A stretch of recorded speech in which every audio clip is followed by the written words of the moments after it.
Hey guys, just want to welcome you to episode 9 of the Angry Advocate podcast.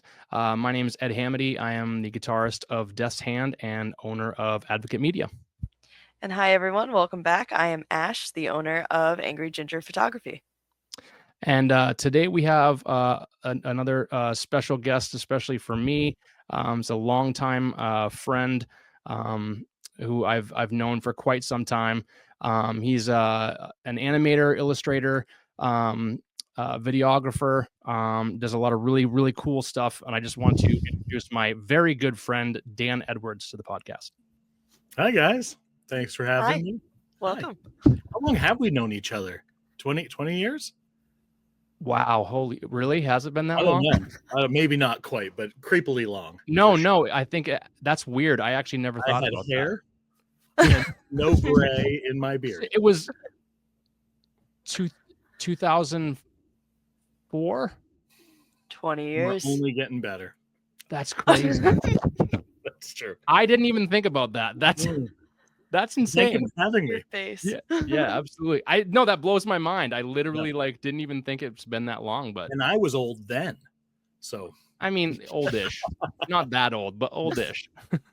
No, thank you for having me.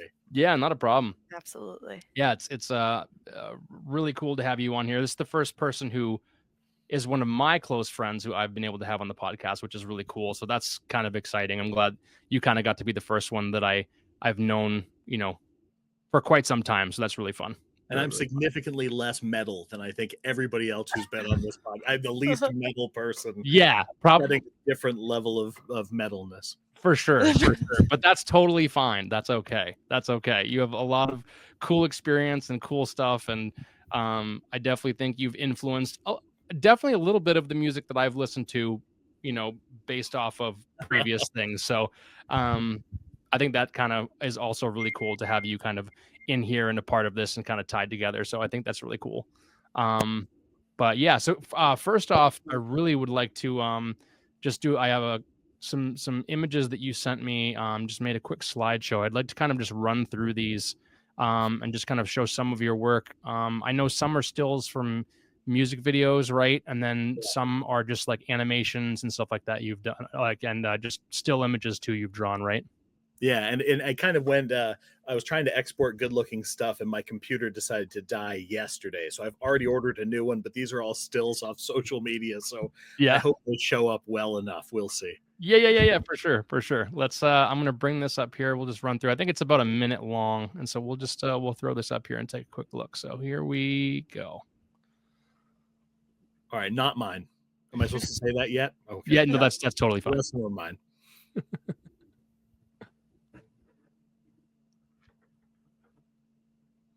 That's one of my favorites. I freaking love that cover. Absolutely love that cover. That's wicked cool. Yeah. And that one's awesome too. Tikis. Yeah, a lot of tikis. That's okay. Tikis are fun. I know that one. Still frame a 640 by 480 music video. Yeah, right. Unfortunately, really cool video, very rough footage now. And that one's in the basement where you're in right now, right? Yeah. Most middle-aged dads, my art stuff has moved to the basement as I've Yeah. James Bob. Yep. That one's awesome. More Jay and Silent Bob. That's awesome. I think that's it. That is it. Yeah. That is wild. Yeah, I definitely remember. I don't know if I was there when you shot that music video that was for Polka Dot, right? You stopped by, I think, and helped me set up the green screen we shot against, if I remember correctly. Yeah, I remember doing that. Pulled the green screen down and put like a couple fluorescent lamps that we bought at Home Depot over it, so everything was lit flat. Yeah, and but that was really cool. So those were both for Polka Dot Cadaver, and they were signed to Rotten Records at the time, and now they release stuff on their own label, Razor to Wrist. So I made 2 videos for them back in their Rotten Record days, and the thing was I didn't have much time with the guys, so they were both found footage videos. And Yeah. so it's for Chloroform Girl, which we shot a lot more live action for. And then the other one was Pure Bedlam for Half Breeds, which the band is barely in, and it's just I cut 3 levels of stock footage. Yeah. So the letterbox on top is one clip, the letterbox on bottom is another clip, and the footage in the middle is another clip. And they're like, it's wild. I watched it recently, and I was just like, you know, not blown away. Like, look at me, I'm blown away. Yeah. Blown away by the amount of footage I sifted through, and Yeah. every shot that I'm pulling has something to do with what's being said in the song, or cutting rapidly to what's going on. So pretty cool. It was a pretty fun process. I love working with found footage stuff. I like shooting footage too, but it's a lot more fun to let the editing be the place where you craft something, as opposed to having to actually get it right Yeah. when you're videotaping. Yeah. And I think, And unfortunately, like I said, that was some, like I said, 640 by 480 footage, because I shot it so long ago, and now it's like, oh, it looks so good if I could blow it up in any way, beyond this. But yeah. I think I remember. I think you had the footage because that pictures of Sarah, isn't it? Yeah. So my now sister-in-law was the titular Chloroform Girl of the song. Yeah. And it was kind of fun. I cut and I think I put both of them on YouTube, but I cut footage of like people dancing and all this stuff that's kind of gentle and calm. And then the rest of the footage that we shot live is like, a girl chained up in a basement, because that's what the song is about. Yeah. And then we like projected the footage on the room that she's in, projected on her, projected on this nasty stained wall, which we had to stain up the wall in our basement. And then kind of cut it all together. And it was a fun, it was fun because I edited, and then we shot, and then I re-edited. So like the edited footage is projected on, and then we had to recut the thing, which gave me like a few different places to, have some kind of authorship over what was going on visually, which was neat. Yeah. I remember it taking a decent amount of time for you to kind of do all that, right? Yeah. Like, I mean, it was definitely a process, which is really cool to kind of see that. And I remember like taking my mindset now of actually shooting music videos and doing video, like looking back on it now, I'm like, oh wow, that was like a lot more complicated than I thought it was. You know what I mean? Because like now I'm more complicated than it needed to be. Yes. But really cool though, And what's crazy is, of course, now like I could just take my phone up and shoot a video that was infinitely higher quality video. I mean, you've got people like Steven Soderbergh, who made the Oceans movies, has shot 3 movies on unlocked iPhones, and as long as you can shut off the thing where it tries to focus for you, whatever that automatic focus thing is, and there are apps that'll do that for you, then you can basically, as long as you can adjust the depth of field yourself, the footage they get is amazing. And so there's I can't think of the names. A high flying bird. One of them was a basketball movie. I can't really have it. Either way, these beautiful looking movies shot entirely on phones, which is very cool. And I mean, like, you see the footage that people get with these indie productions now. It's amazing. Yeah, absolutely. That's crazy. And it's really cool watching the slideshow, because the amount of Plants vs. Zombies I have played in my life is absolutely disgusting. Oh man. That was really fun. So that one happened kind of funny. I was listening back a million years ago. Kevin Smith was like one of the first podcast guys. It was like Ricky Gervais and Kevin Smith were like 2 of the first ones. And at one point I was animating from home, listening to his podcasts, and noticed that people started releasing animated versions of his podcast. And so I sent a message, and I was just like, hey, I'm an animator. You guys want me to do some stuff? And I ended up striking up a pretty good friendship with this guy, Ken Plume, who produced the podcast. And so Ken just kept trying to find things for me to work on, because we got along well. And we animated a few things for the podcast. We animated a 2-minute clip from an episode called Hot for Scott, the Sex Astronaut, about his podcast partner Scott like time traveled and trying to have an affair with his own wife. I mean, it was just silly, but you know. And This is amazing. so I animated that for them, where they just literally, like, Kevin and Scott didn't have to do anything. We just took an episode, Yeah. like they cut up their voices to get in 2 minutes, Yeah. and they animate it and they release it. And you know, it didn't cost them anything. I think I did it for, like, you know, it was a million years ago, and I did not get paid well.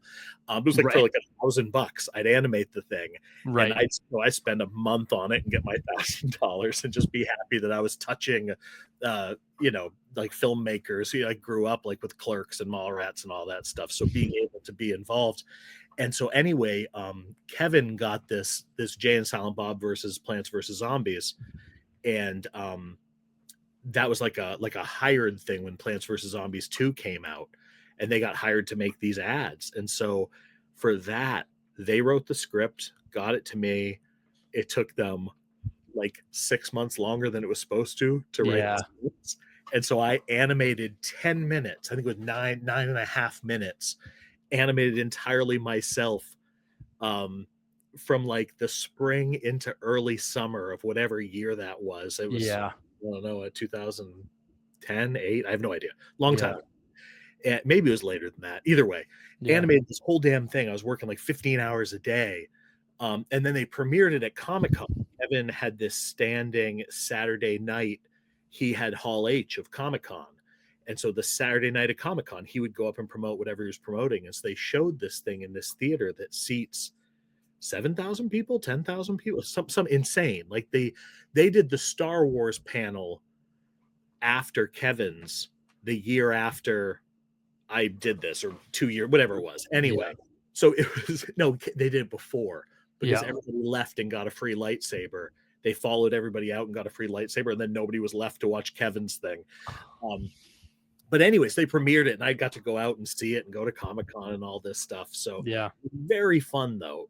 Very fun. They gave me all the asset files from Plants vs. Zombies, so I got to actually use their like puppets, their rigs, and animate them and stuff. It's very neat. Yeah. That's awesome.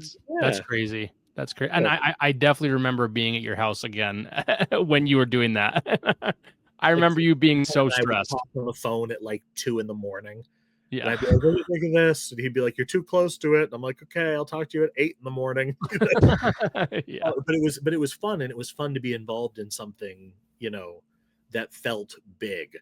And you know, I don't know if it's just a, you know, 9-minute TV commercial, but to be in Bridgeton, Maine, working on something that was going to be a Hollywood thing, and, you know, go out and see those guys, and, you know, sort of build that relationship there was very fun. It's I definitely remember a lot of that time, and you being pretty excited about being able to go out to the Comic-Con and do all that, and like that's just insane. Like that's just and then Ken would call me about other stuff afterwards. So through Ken, I got to put together like pitches for TV shows and things like that, which was really neat. Like, because he had just all, like, Ken has, you know, geek cred coming out his ears. And so, like, you know, Ken Plume's on the phone, see who he wants me to animate something for. And so it was really neat that got me a lot more opportunity. Like, so much so that I have friends who work in animation who are like, you know, be like, you do more work for people than anybody who's not connected to anybody and nowhere near where anything is happening than I've ever heard of, you know. Which is cool. Yeah, that's super cool. It's really awesome. Cool. Let's I think we're gonna jump into some questions. We've got about 6 to start off with. Ashley, you want to start off with the first one? Absolutely. Who or what was your first inspiration to start drawing? Oh man. My mom's dad was involved in graphic design, in like making wallpaper patterns and things like that. And so I remember when I was little, he would draw with us. But I don't know if that, like, I don't know if I was inspired by that or if that's just some kind of genetic thing that carried through. But like the story was always like he'd go somewhere and be looking at the wallpaper and he's like, you see how it repeats right there? Like he kind of had an eye for that because he worked in that field for so long. So he was kind of the only person in our like family history who was an art guy like that. But beyond that, I don't know, probably just the same stuff, like little kids watching, you know, watching He-Man and watching DuckTales and stuff like that. And somehow I just didn't put it away. I Yeah. think another thing I've noticed this about, because I teach and I've noticed people being like bored in school, and you see these guys just staring out the window. And I think like, oh, all these guys should learn to draw, because being bored for 6 hours a day, but having a piece of paper in front of you, Yeah. nobody's ever going to give you that much free time again in your life to just sit and doodle the day away. Yeah. And so I feel like it comes from that a lot too. Yeah. Yeah. That's really cool. awesome. A lot of Yeah, comics, a lot of cartoons, a lot of that stuff. Yeah. The Yeah. fundamentals. Exactly. Yeah, exactly. Yeah. I think it's like, my daughter was talking to me actually this morning, and was saying something about her being super excited that she's getting her art portfolio started. Oh, And cool. yeah, so she was really excited about that. And I was like, oh, like I took art class in college, and I have some like, some of my drawings from college. So I took some of them out. There's a couple ones that are like decent, Yeah, like they're actually half decent. And she was so excited. And like, oh, that's cool. I'm like not that great at drawing, but like I have a couple cool ones. So I brought it out, and I was like, brought a couple of them out and showed her, and she was like beyond ecstatic. She's like, oh my God, I can't wait to go and do mine. And it's like, like you said, you don't exactly know where it started, but it's cool to just have those little, I don't know, those little things here and there where it's like, maybe that might make her want to do that. I don't know. You know what I mean? Like, the other thing I noticed this is that, like, even if they don't run with that, I know that, like, I do not spend as much time drawing right now as I have in a lot of other points in my life, but it is a thing that is endlessly enriching as far as how you view the world. And so I think the same thing about music, right? Like, I took piano lessons as a kid. I'm not a good musician.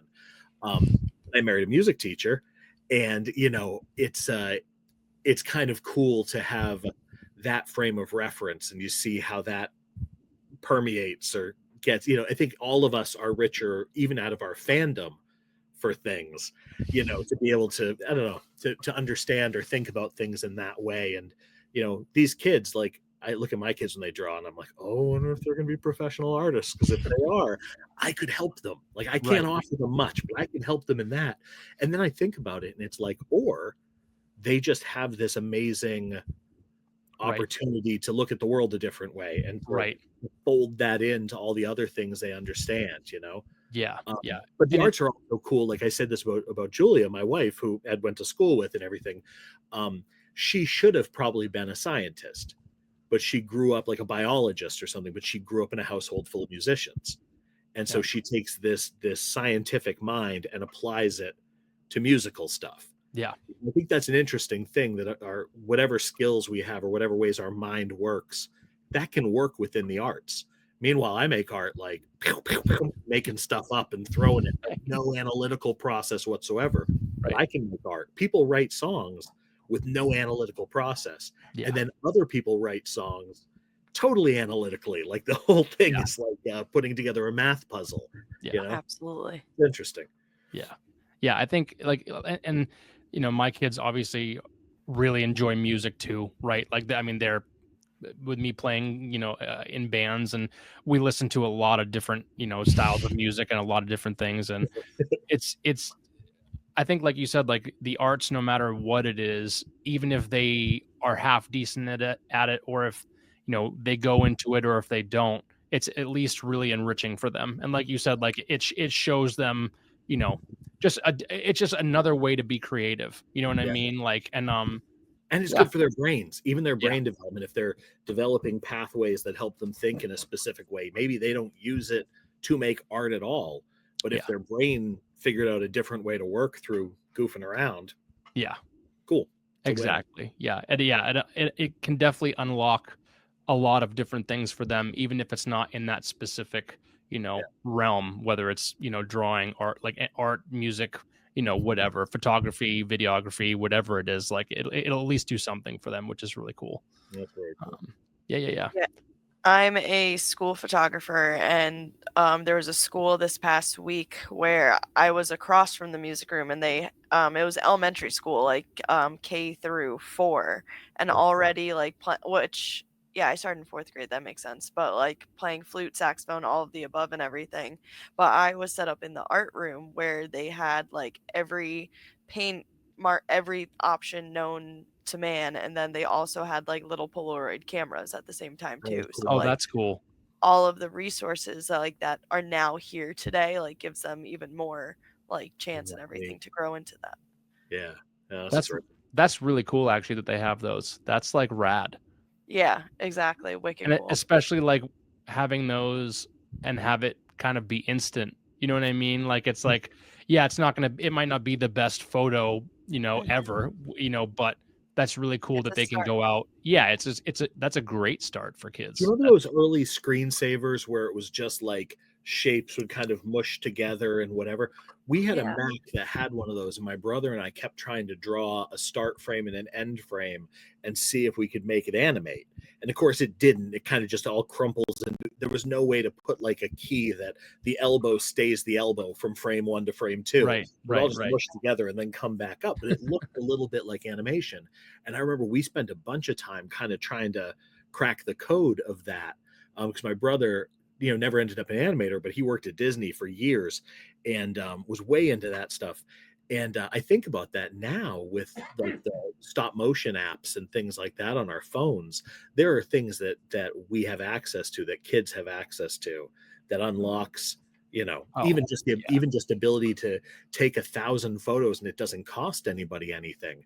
Meanwhile, like our photo program when I was in school, you had to go in the dark room and develop yeah, everything. And granted, that's a cool Exactly. process as well. for But sure. if I'd love you're to do just out there trying, being able to take 1,000 shots and see if you get 10 good ones, at Yeah. least your odds are going to be better to accidentally happen upon your first good image.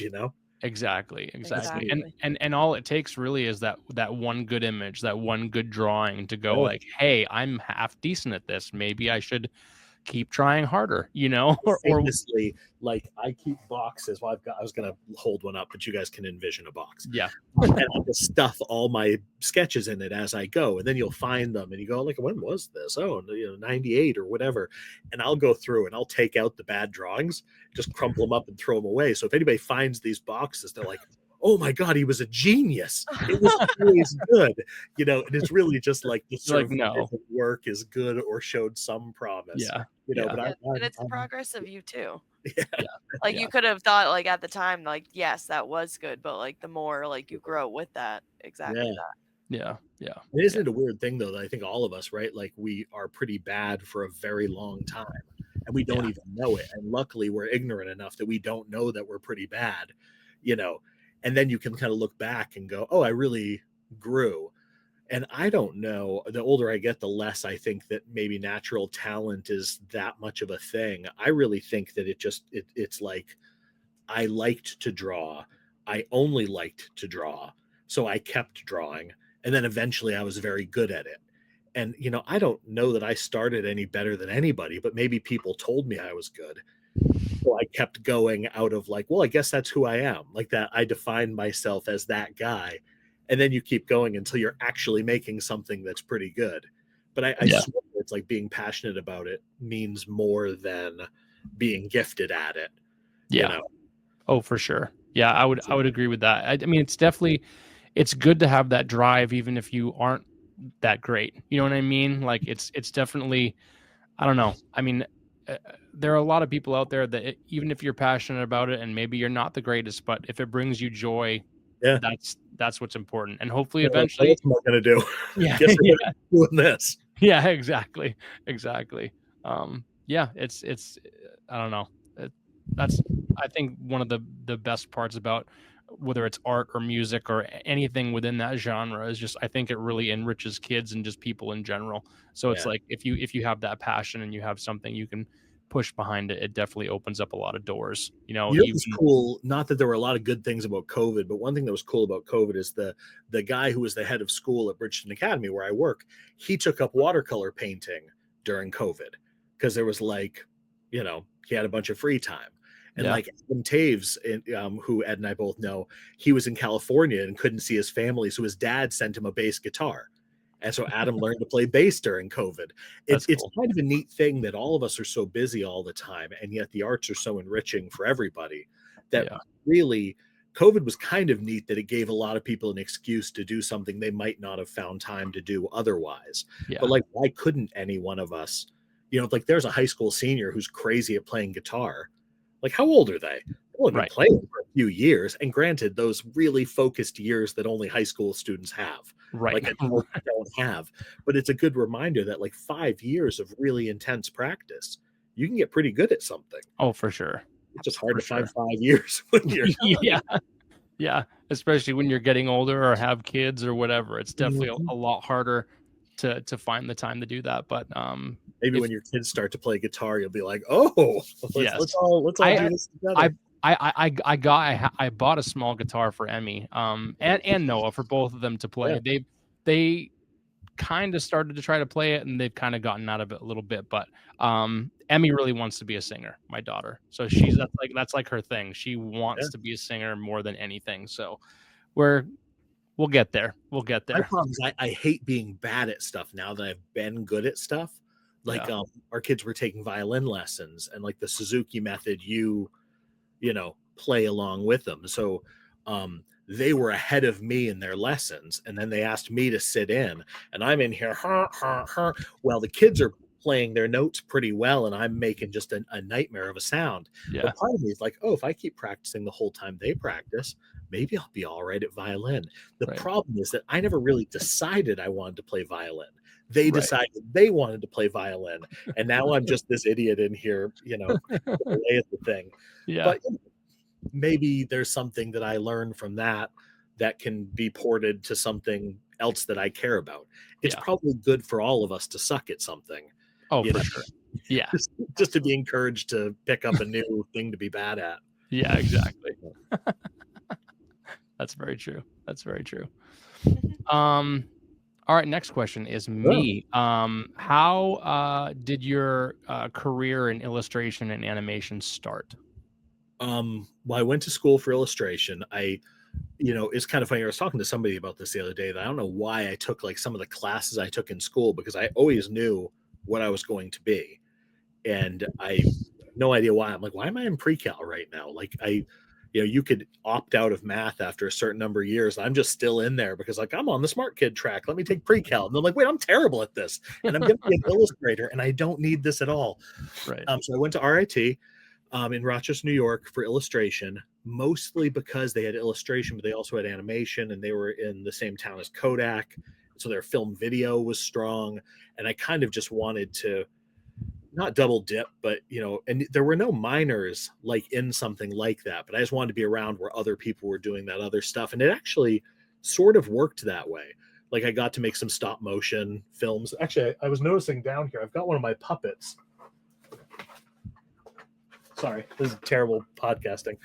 I found this guy in the basement who is the little stop motion clay guy from a student film I made 25 years ago. That's awesome. But he's got like legit ball and socket joints. Oh yeah. And so it was kind of fun. I'm bad at that stuff, but I partnered with a guy who was a film video major and I was an illustration major, and we worked together on stuff. And like coming right out, we decided to jump into it. Some of my college friends, and we, started an animation company, and we actually did some stuff for RKO Pictures, which is an old Hollywood studio that was still around in that kind of pre-YouTube. I mean, this is like, we started in 99 in that export flash videos. Everything had to be compressed to hell just to play, like, Yeah. but Joe Cartoon and like some of these other Icebox and some of these other websites were like, kind of cracking the code with Flash. Or they weren't cracking the code. They were getting a ton of venture capital to make animation that nobody knew what to do with. Right. Get like a Simpsons writer and animator and make something that cost them $10 million a year, and then they couldn't sell. And so we kept trying to kind of nudge in on that and made some well-received Flash cartoons and stuff. But, we're making no money making websites for people just to try to make $250 so we could make our very, very inexpensive rent and get beer money. So it was a very weird thing. But then we did that for a while, and then I started picking up more illustration work, and doing some animation stuff on the side. And I was teaching stop motion at Maine College of Art, just on like Saturdays to make some money. And then somewhere in there started actually teaching and got my teaching degree. And so I liked that, but I liked the illustration stuff, and ended up in the world of making banner ads, and worked for TD Bank doing web design and stuff, like that weird place where what you want to do, and there's like the money version of it right over here, but it's not really the thing that you're trying to do. And so it's been weird. I've done some really neat stuff, but there's also been this back and forth compromise the whole time of like kind of like a one for me, one for them. Like, I mean, Ed, you were around when I made a picture book. Yep. Called Mr. McFarley's Traveling Show that I wrote and illustrated and self-published, and I had no idea what I was doing. So look at how many words are on this page that's supposed to be for children. I mean, but it's a cool, funky thing that only I could have made. So I'm really proud of it. But then I got done with that, and then I put out the book, and there's 75 new illustrations that I had done related to it. And so I started getting all this other work, doing illustration stuff. And then that work started to dry up. So then I started going, kind of just all these weird zigzagging. I draw a lot of stuff, and then I get hired to draw stuff. And then I animate some stuff. Then I get hired to animate stuff. And then I don't know. So I'm just in this weird place now where, especially when I go to look at my portfolio or try to present myself for jobs, that I'm like, I mean, I've done a lot of this and I've done a lot of that. But if you asked me to what I've pigeonholed myself as, it's like, oh, God only knows, it's just crazy. And one of the reasons I've done so much stuff, like I've done so much album art and band art and stuff, is mostly just because I'm really good friends with Jason Stepp, who I went to high school with, who's in Razor to Wrist.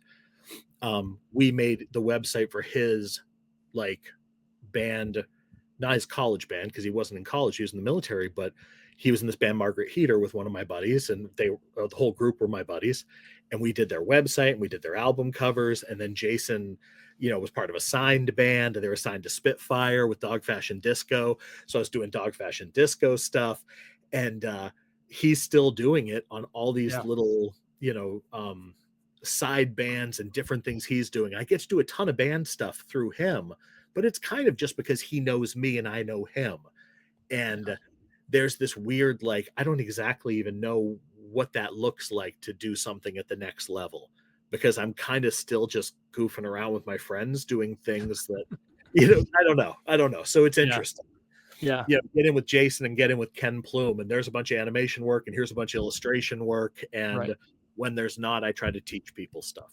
Yeah. I was going to say a lot of the stuff that you've done, kind of thinking about it over the years, you're right. You started doing something, you start doing more and more, and you kind of went where the money went, and then it kind of pivoted and you pivoted, and then it kind of pivoted again and you pivoted. So it's like wherever you could do what you wanted to do, but make the money you needed to make, you just did it. You know what I mean? The one truism I have found is that when I make something that I really like when I made this book, and the book doesn't have 75 illustrations, but I did like the tarot cards that went with it, because there's a fortune teller in it, stuff. I drew all this stuff, and adding all that stuff to my portfolio all of a sudden made my illustration work, I'm not gonna say blow up. I'm not gonna oversell it, but I got a ton more work. And it's like, it seems like every time I try to do something that I'm inherently fascinated by, more stuff comes to me from that. But the thing that's tough about it is I spent 9 months drawing a book, and then I self-publish and self-release the book, and I sell 500 copies, and I feel super proud of myself, and I make no money, and then I go get a job at a bank for 5 years, because it's like, that's, the weird chase of it. I certainly know what the path to making more money looks like, and it's just have never figured out how that path and the path towards making art that's really exciting for me aligns. I think there is a place somewhere where someday, I'm going to hit that sweet, like 3 days before I die, I'm going to hit that I'm like doing exactly that combination. But I've been chasing it for sure.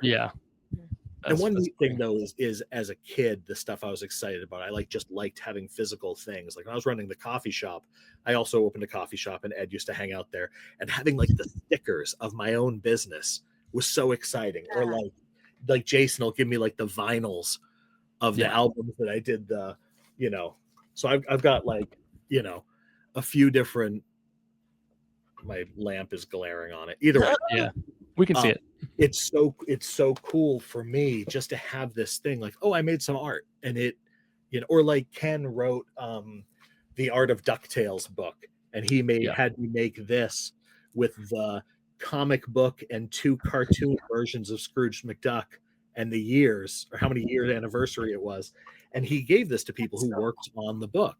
And like for me, having these little tokens of my art being physical things in the world is such a like That's awesome. that's what it's all about for me. Like that's the stuff that I'm like, yeah, I did it. It makes me all excited, like like you would be as a kid getting involved in making things.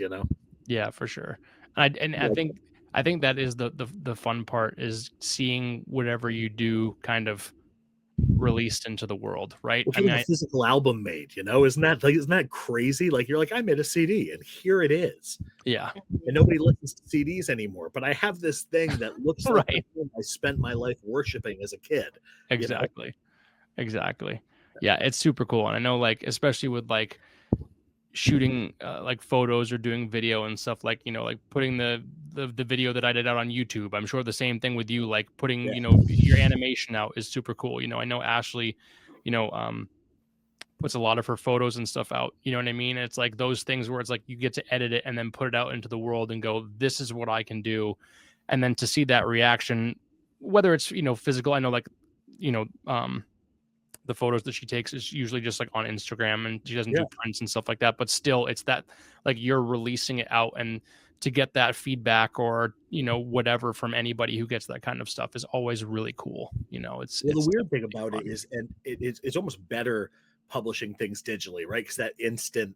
But the thing that's weird about it, that like I would pay $10,000 to have books made, hopefully in break even, but even if not, to be like, it is the thing that I used to collect.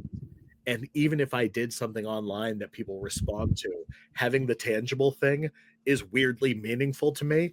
And yet it's super stupid. Like it's so much better to take a picture and put it up and get that response. And it doesn't cost you, all of that money. But like, I'm sure if you could bind all of it together and make like the, Ashley's photographs, like the compendium, right, coffee table book, that would be amazing. Even if you just made one of them, just to be like, boom, like this is it. No, and I would absolutely do that. I'm actually the last few weeks I've been building finally a website with like all the portfolio and everything, and just even like going through it, because it started off like just being concert photos, and then it's like, oh, I've done weddings, I've done like fashion week, and it's like putting finally like now seeing all of it over just the last year already, like, is insane. That's very cool. Yeah. And then there's that weird thing too. Like I was trying to put my portfolio together last year, and you're going like, oh, I made this. You like almost forget about some of it, because at a certain point, the body of work turns into its own thing, which is neat.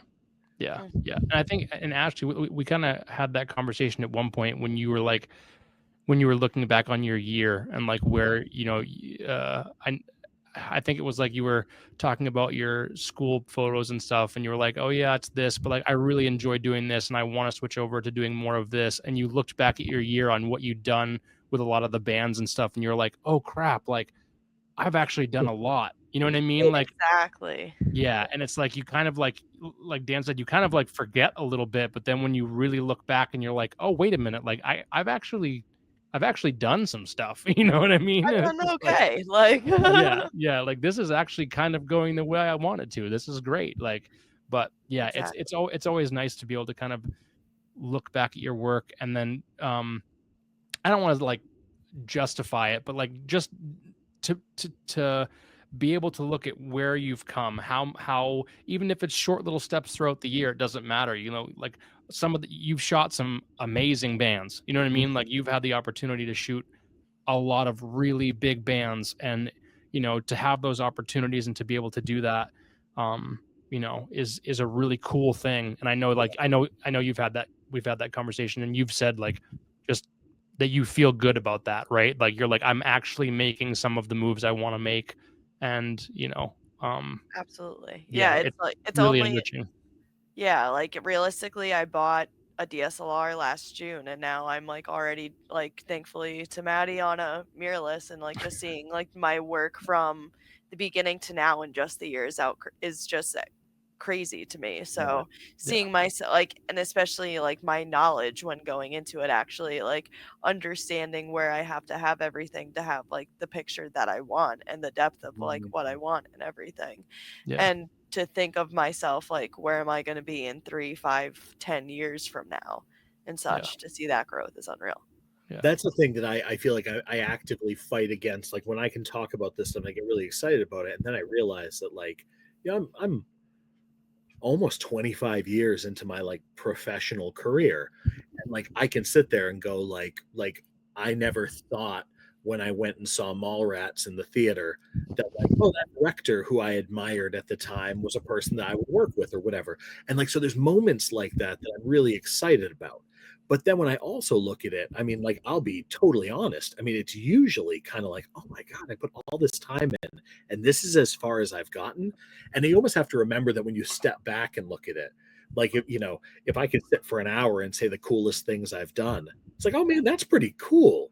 Like I've got a solid epitaph of things that I've worked on going. Yeah. The only thing that's tough is like, I think when you're creative and you're, hungry for creative pursuits, it often doesn't feel like enough. And that can be discouraging and it can feel slow. And so those stretches where things are really coming together, it's like you've got to live off those for a while because sometimes, you know, Yeah. there are lulls or whatever. And I don't know, rebuilding years. Yeah. But like I have a friend, my friend Josh, actually, who designed that. That's not mine. That's Josh Brill's. And my friend Josh, he and I talk about art stuff a lot. He and I also went to school together, and he makes these really amazing designs. Um, and like he'll say to me, like, "Well, when are you going to do that thing?" And I'm like, "Well, I should probably get to it like the next 5 years or so." And he's like, "Oh, 5 years? How are you?" And I'm like, "Listen, dude, like this is where my life is at right now. It's like some of the things I'm looking at, the bigger projects, I have to look at them as like I will get to that within 5 years, or I will eat myself alive on the." Like when I'm hanging out with my kids, I'm like, why am I not working on that thing? Right. Accept the fact that there's a longer runway on some of these things. I'm a lot happier in my existence, or else I'm just tortured all the time. I mean, Ed knows the whole saga of the independent movie I tried to make. Yeah. I mean, I worked on this movie for years in all my spare time, editing and shooting and all this stuff. And finally, I'm like, I don't think this is going to come together. Like, I don't think this is going to happen. Maybe someday, 20 years from now, I'll release the original on the 30-year anniversary version at the same time. I don't know. But when I finally kind of said, wow, what a great learning opportunity. I learned to edit. I learned some lighting stuff. I learned some filmmaking stuff. But this thing is like a student film and it's kind of a turd. And probably I should let it go, or else I'm just going to be fighting against this really bad first step forever. Right. And sometimes that happens. And I still would like to see it done because there's some weird stuff in it, goofy and scary and dumb. I would too. I would really like to see it done at some point. I know it's going to be terrible, but like in that way that only a bad horror movie can be. For sure. So I kind of would like to finish it. And then part of me, like, I just need to keep that train moving forward, or else it's like looking back on a bad breakup. Like, how much time do you spend going, but was she the one? It's like, no, she's gone. She's just gone. Just go away. I decided not to pick up your option. Let's move. Yeah, exactly. I don't know. Yeah, that's awesome. I've answered like one question so far. I'm sorry. No, you're good. You're on like 2. We're at 2. We're doing good. Oh, beautiful. And it's wild because you like answered one without us even asking. It was perfect. Yeah. It's all one word answers from now on. Yeah, right. So what's the hardest part for you when filming? Filming, I don't know that I learned enough about the mechanics of filming to be super confident with filming. And also I think because I'm used to illustrating, because I'm used to animating these really small scale things where I have all the authorship, the filmmaking has to be a team sport, and like I know a guy, Josh Stifter, who was another one of the Kevin Smith animators, who made a movie last year during COVID by himself. And he held the camera and he was the star. He's literally the only person in the film. Oh, wow. called Scumbag, and I think he's finishing it now. But like he kind of figured out this way to do this thing entirely by himself. I don't know how to do things with a team necessarily, but I can't do things of that size by myself. I think that's one of the reasons I have fallen into the found footage thing so much, is because it turns into an editing feat versus a true filmmaking feat. Other than that, and I find this when I'm writing too, there's that weird thing of trying to keep consistency in the vision of what you're trying to do or say, when all this stuff that sounded really awesome when you wrote it, and then you're looking at it like years later and the footage sort of makes sense.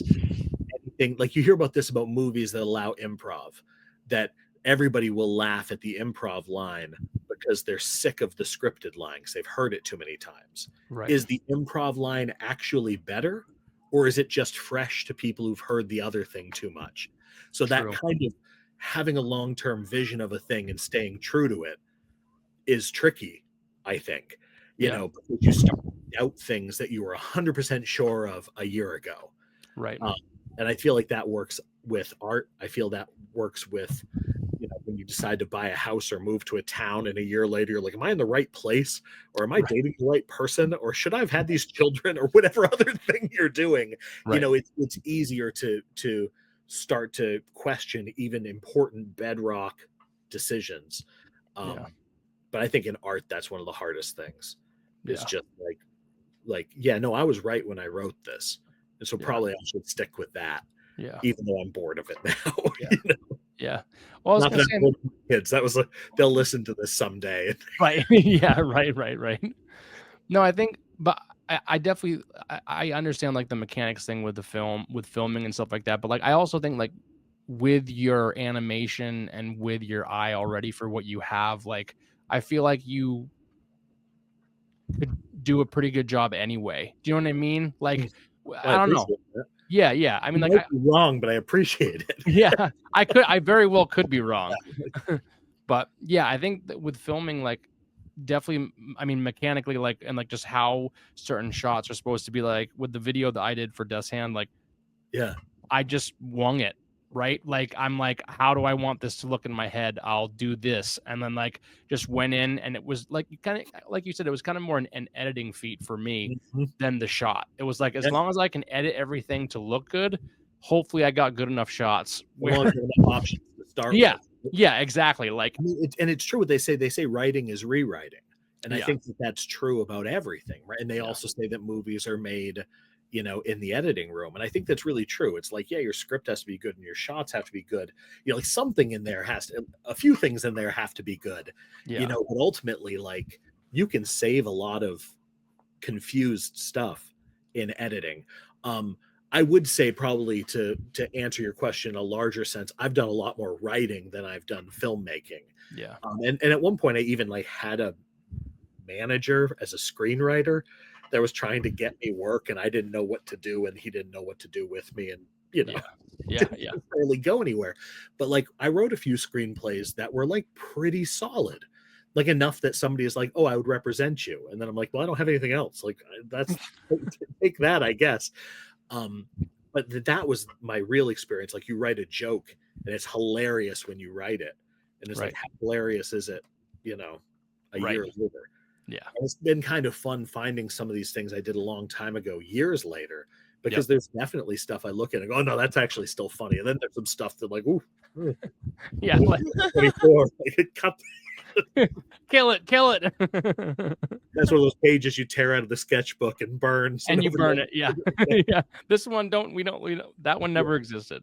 that one's gone. That's how I even feel looking at my Instagram, and like I won't delete things, but I have archived a lot of posts like already, just like why this might have been the thing I was feeling at the time, but it is not what I'm feeling today. Weird thing. I was trying to go back through my Twitter to delete it the other day, and I don't know how to do it. And they only show you your like first 1,000 tweets before it makes you delete them or do it a different way or something. I'm too dumb to figure it out. And so I went through and I was taking screenshots of stuff just because these little kind of snapshots of my life, but there was a whole bunch of stuff in there. I'm like, I'm not even entirely sure what I was trying to prove to anybody. But I was home with my kids for 3 years, and there was a chunk of stuff I posted then, and I'm like home with a 1 and a 3-year-old during COVID, and the Right. stuff I was tweeting was just like desperate calls for help. It's just like stuff like, I had my sketchbook out for 10 minutes today, and then the dog started barking and woke up the baby. It's like a lot of tweets like that, because I was in this Oh space, man. and it was And it was you're like, no. it was fun looking back on it, Oh, but I'm weird sure. to see and if you ask me, was it fun to be home with your kids? Like, oh, what a great adventure it was. And then I look at the evidence, like, oh, there You're was like, some no, in there. no. I was gonna say Those special I moments. do that a lot with Facebook. Like when it gives you like the last 10 years of what you Yeah, posted today. I can't even look at that anymore because I know some of the stuff I posted was so cringy. just I'm like, Christ I can't. Jones. I don't Yeah, even want to look at it. I yeah. don't want to No go one back. knows.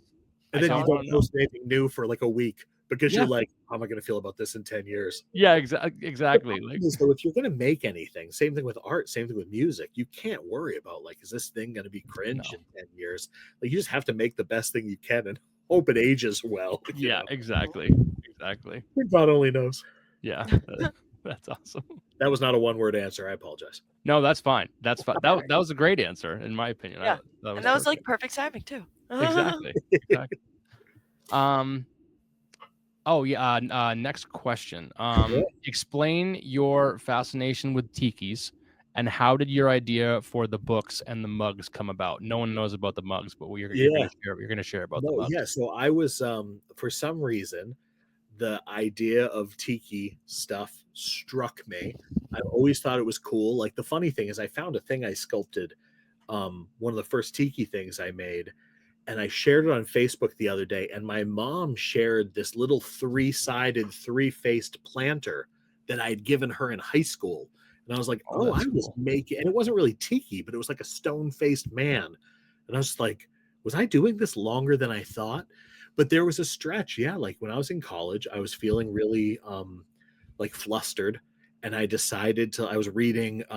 My grandfather used to like to read Mishner, James Mishner, and like he wrote a lot about the South Pacific and the Caribbean, and he wrote this book Hawaii, and he's famous for his books are like way too long. And I was like, I need to slow down, which is funny, of course, because this is pre-cell phones, and I'm like, I need to detox. And now I'm like, oh God, like I was probably so detoxed already. Yeah. But so I got some boards and I started carving a very bad tiki and reading 1,000-page novel about the South Seas. And the funny thing is, when Ash said that you guys were gonna ask about this, I was like, oh, this tiki is in my basement. I carved this in like 1999 with a chisel, and it's, It's awesome. so, and so later on, I kind of came up with an idea for a book. Like, when I finished my last book, this is over 10 years ago. But the book got me all this work, and I ended up not, starting this next story. So I have a bunch of it written, and I have a ton of ideas, and I have like probably 1,000 sketches done, and nothing that is a book yet. But this about tikis. And so what my thought was is I would make 4 mugs and release these tiki mugs that somebody else would manufacture, because I'm not good at like throwing pots and pouring Yeah. Yeah. whatever. And at some point when I was done with the 4 mugs, this book would be done. And I just released the 3rd mug, and the book is nowhere in sight. So the first one, I made this little guy, Yep. and because I'd never seen a bare-assed tiki, and so I made him.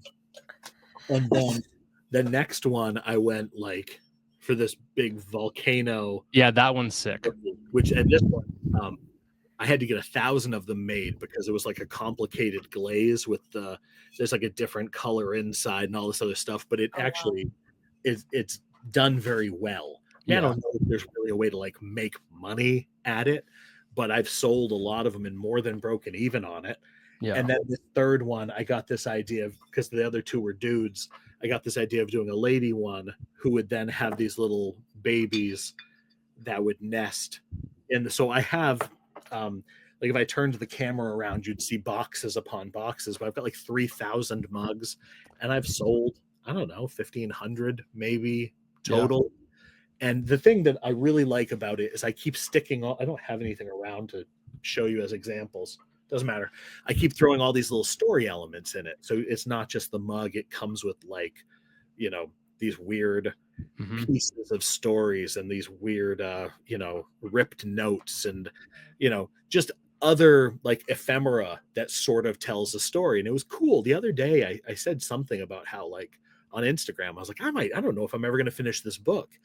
And this one person who has been collecting the mugs, this dude I don't even know, was just like, oh, but how are we going to know why the Coombs Center burned down, or who the person, who RFC is, and like all these little weird story details that I've just like, you know, thrown a postcard with a jotted down note on the back in the Yeah. box. And these people are picking up and kind of assembling the story a little bit. And so it's kind of a neat thing that, and then part of me almost wonders if maybe it's not a book. Maybe it's just a bunch of random story elements that get told through, you know, products. But it's a pain in the ass to ship mugs and pack Yeah. them, have things That's not valid. break. Yeah. There's an easier way to tell a story than this, I think. Yeah. But then Mhm. it's been fun. Yeah. I would say that's really cool that just based off of the extra elements in the packaging that people are like interested in, like, well, but how? But we Yeah. need that. You know what I mean? Like, And this new one, like you haven't seen it yet, but I wish I had one right here. I even made like a whole menu for oh, a that's cool. bar. Like there used to be these like tiki bars would have pictures of all the drinks. And so I have an illustration of every drink with this really corny, like, you know, get swept away by the ocean breeze. And, you know, all the prices are like 1970s prices. And then you flip it over and there's a note that somebody's written on the back of the menu. And so they fold out to these big ass menus. Yeah. And it's just a way for me to deliver one more narrative piece to somebody. So it's been fun. But as far as where the love of tiki's come from, I think there's probably two things. Like, I mean, there's all the Disney stuff. My parents, they live in Cocoa Beach, and there used to be this place, My Tiki. This is a My Tiki. This guy Wayne Coombs used to carve those on Cocoa Beach, and he's dead, like long dead. But I have one of those. I actually bought it. This is like, remember that Simpsons where Homer gets Marge a bowling ball that says Homer on it? I Yeah. gave my brother that as a college graduation present, and he was like, "Why did you give me a tiki?" And I'm like, "You think it's cool." He's, "No, you think it's cool." And when he lived with me, he just left it when he moved out. And I'm like, "I think this is mine now." Yeah. Um, so a terrible gift, but it's been like in my studio or basement or wherever the hell I've been for a Yeah. long time. So between the My Tiki thing and I don't know, it's just I love all that it symbolizes about a simpler time that I don't think is even a real thing, but there's this awesome kind of fantasy to it. Like so much so that there was like a year that every day I drew a tiki on Instagram, and I Yeah. did it for 380 days in a row, and I put them all in a little book that I had little books made and never did anything with them because they were supposed to come out with my book. My books never come out, so they're in a box right here and have been for 5 years maybe. But That's they're awesome. cool. They're cool little sketchbooks. I don't Yeah. know. That's awesome. That's Absolutely. awesome. I literally have no idea what I'm doing. I just Yeah. make stuff that I think is going to be interesting, and nobody's taken the house from me yet. So And Just your eventually, hopefully, you get everything out. yeah, yeah, I won't, but I'm trying. Yeah. I won't. And just and then Just meantime, I wing it. get like things like skateboards Yeah. with art I That's so drew. cool. Yeah. So I mean, it's I am at least getting all the weird ephemera that I wanted from the idea of being an Yeah. artist. Yeah. For sure. Well, That's that super kind cool. of, yeah, that kind of goes perfectly into the last question, which is Great. what's next for you artistically? I have an idea, but it's not really out there. But I mean, that's fine. Um, I was thinking a lot about it's been really fun for me drawing with the kids. And part of me thinks that there are these people doing like YouTube drawing tutorials. And like there's very few people who do it. And I think they already have the market cornered on it. But then part of me is like, who cares? I like drawing and I like drawing with my kids and I like making videos of stuff. Yeah. And so I kind of want to do that. And I kind of want to do having a music teacher wife. I kind of think it would be fun to animate kids songs. I teach 19-year-olds. Um, I think that educating young people is really valuable. Not saying that these guys needed stuff when they were kids, but maybe some of them did. Right. And I sort of wonder if there's some kind of way to frame stuff, not like as an educational channel, but just like goofing around, making, silly songs and fun songs and animating them.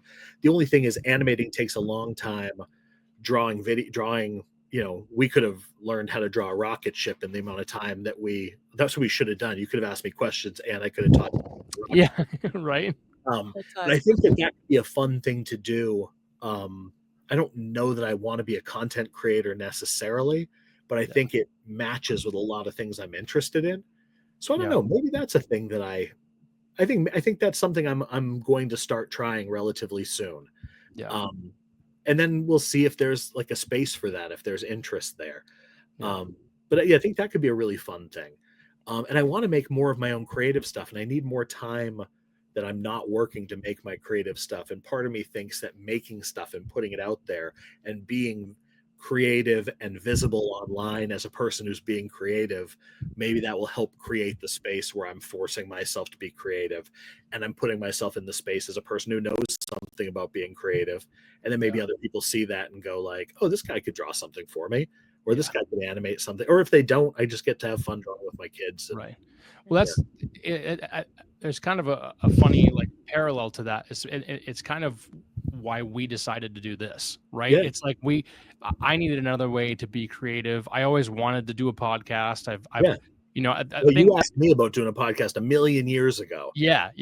Like we're never gonna have time. We don't have time to get a beer, let alone make a podcast. Right, exactly. Make it work. Yeah, exactly. Well, and that's the thing. It's like for me, it was like the only way I can make it work is if it can fit within these parameters, right? Like, and if it doesn't fit in these parameters, I can't do it, So, I mean, I kind of had a shell of an idea. I talked to Ash about it, and she was like, oh my God, I love podcasts. I want to be. I've always, kind of just lined up perfectly.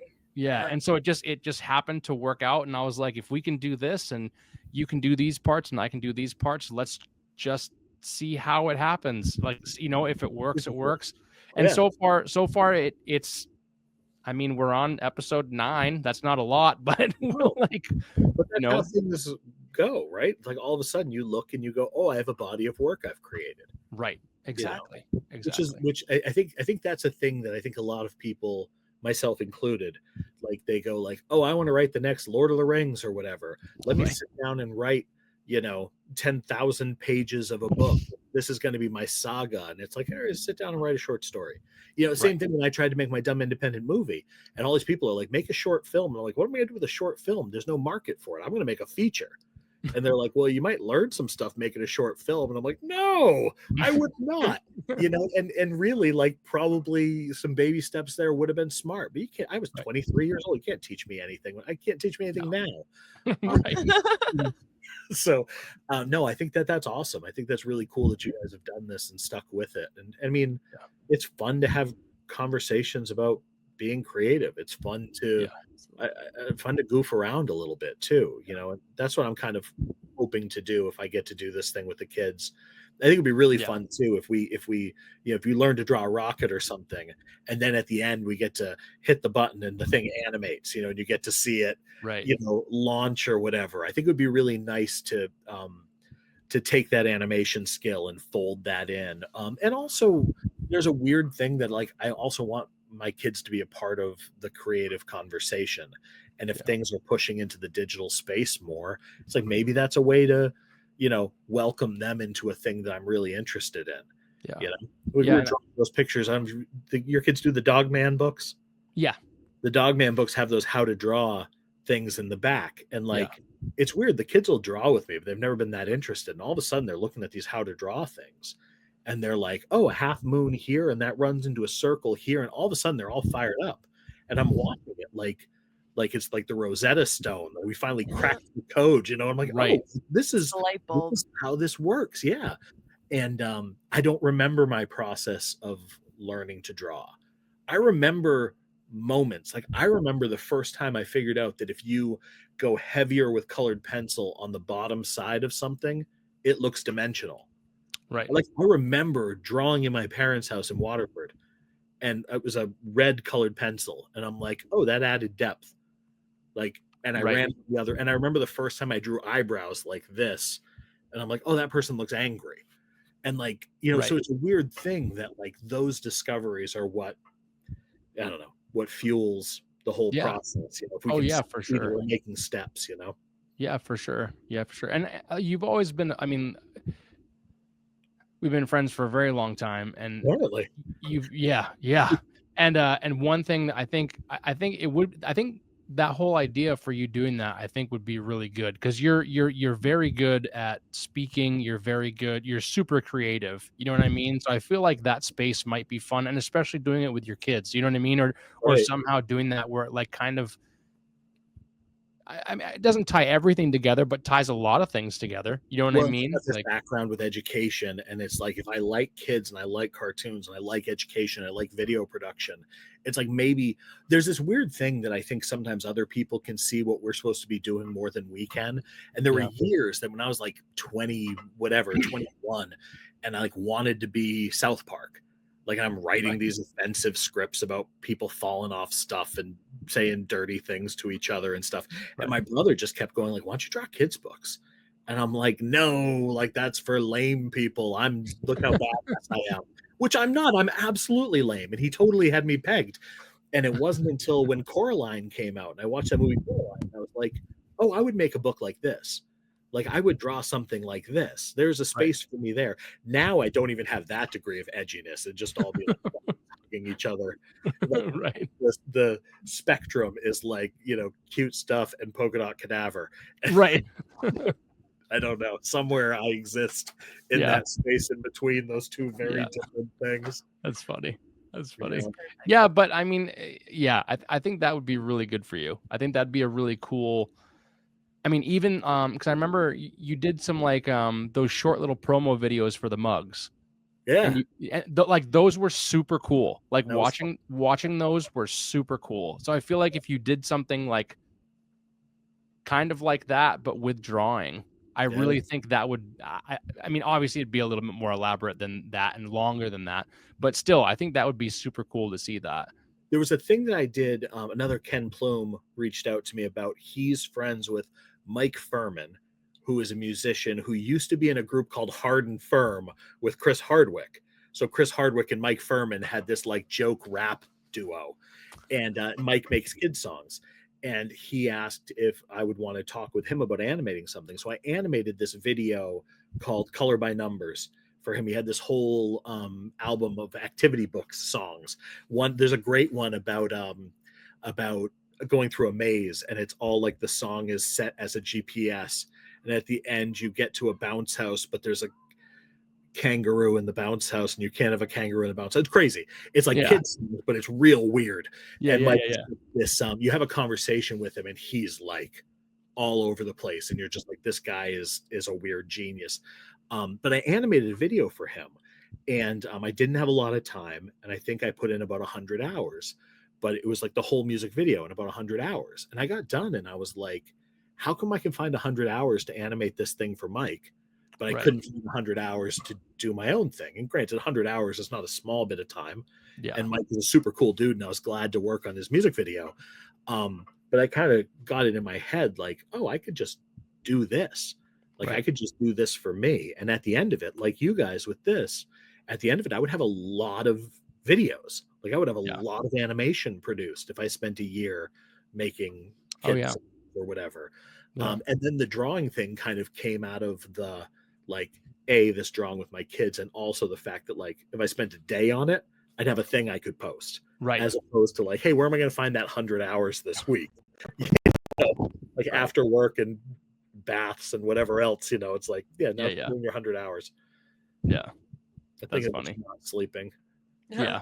I mean, it might come down to that. Yeah. Yeah. Really. Time. Yeah. That's awesome. That's awesome. The Yeah, cocaine. I think that'd be a super cool thing to do, just to give you that like extra. I don't know. Yeah. Yeah. I think Well, if that'd I be fun. do it, I will. I'll. I mean, it sounds like it might be my next attempted thing, and so I'll Nice. obviously let you guys know how it goes. Cool. Yeah, that'd be great. Be great. Until Cool. then, I've got I'll show you one picture before you go. Yeah. I'm working on right now. So one of the bands that Jason works on is In the Blind. There was a picture of like an astronaut, an upside down astronaut that I did. It's one of my favorite images I did. I've been working on this as this very small detail in this new album cover for them. Oh, nice. Yeah, it's going to be like the whole thing is going to be like this, and the astronaut's just this little tiny. Oh, that's cool. So I'm doing all of this marker work that I'm super psyched about. That's insane. We're kind of getting into it. It's been fun. It's been fun to do more of the physical, avalanche. More of that, getting into that physical space, because I love the digital stuff and I love the perfection of it. But it is fun just to sit down with some markers, like you're, a kid again or whatever. Yeah. And so for you to finish that, will you do all marker work, and then how will you upload it? Yeah. So it's all in Photoshop now. And so now I've got to do a significant amount of Photoshop. But I've instead of trying to color anything well with markers, I just do all grayscale, and then I'm just going to bring it in and kind of assemble. So I have like 6 background pieces I've colored and 1 foreground piece. I'm just going to hack it all together and see what happens. I think it's what killed my computer yesterday, though. Probably.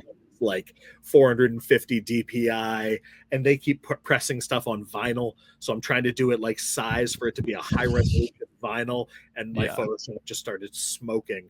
So you're like when I used to do those hospital murals, and I had like a 30-foot tall Photoshop file, and it's nope, not happening. No, that's so funny. The new computer will show up next week, and then we'll crank through it. Good to go. That's awesome. Well, thank you guys. Yeah, that's the end of the questions. So I really for not being more metal. I was going to be a little bit more metal, and I just you're fine. This was perfect. Metal I am. This was perfect. Exactly what I expected. That's great. And something that didn't hit me sooner. This is coming out on Thanksgiving, so it's our Thanksgiving episode. Well, I am thankful for you guys. Yeah, that's right. It is. I didn't even think about that. It is going to be our thing. That's true. Yeah, that's true.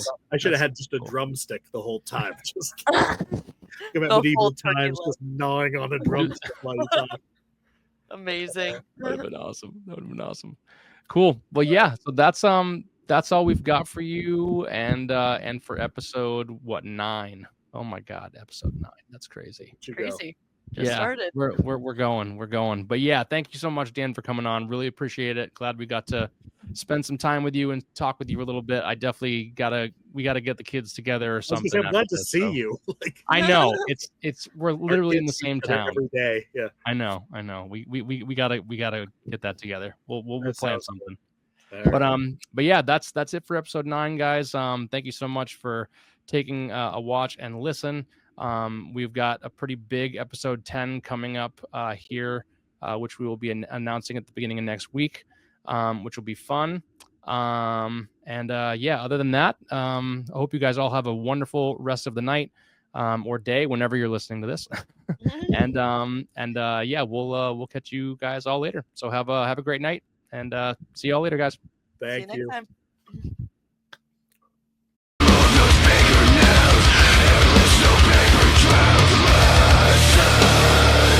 And restoration